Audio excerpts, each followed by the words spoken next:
आयशा, याद है हम बचपन में कितने खुश थे? हाँ बाजी, हमारे पास कुछ नहीं था। अब सब कुछ बदल गया है। मेरी जिंदगी देखो। अल्लाह ने आपको बहुत दिया है बाजी।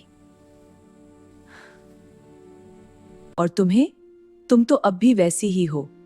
मैं ठीक हूँ बाजी, अल्लाह का शुक्र है। तुम अब भी ऐसे कपड़े पहनती हो? तुम तो बहुत गरीब लग रही हो। बाजी, हम गरीब हैं मगर खुश हैं। खुश? गरीबी में भी कोई खुश होता है? अगर दिल मुतमईन हो तो इंसान खुश होता है।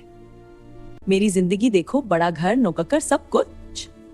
अगर इसमें सुकून हो तो ही असल खुशी है। तुम नहीं समझोगी, तुम्हारी सोच ही छोटी है।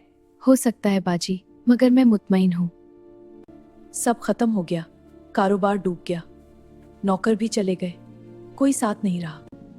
क्या यही खुशी थी जिस पर मुझे गुरूर था? बाजी, तुम खुश हो यहाँ इस छोटे से घर में? जी बाजी, हम मिलकर रहते हैं, इसी में खुशी है। मैंने तुम्हें बहुत बुरा कहा था, तुम्हें गरीब कहा था। आप मेरी बहन है बाजी, ये सब बातें अहम नहीं। आज मुझे समझ आया, असल दौलत पीसों में नहीं, दिल के सुकून और मोहब्बत में होती है। तुम सच कहती थी, मैं ही गलत थी। देर से सही, मगर आपने सच समझ लिया। मुझे माफ कर दो आयशा, मैंने आपको पहले ही माफ कर दिया था बाजी। आओ मुझे गले लगा लो हमेशा बाजी।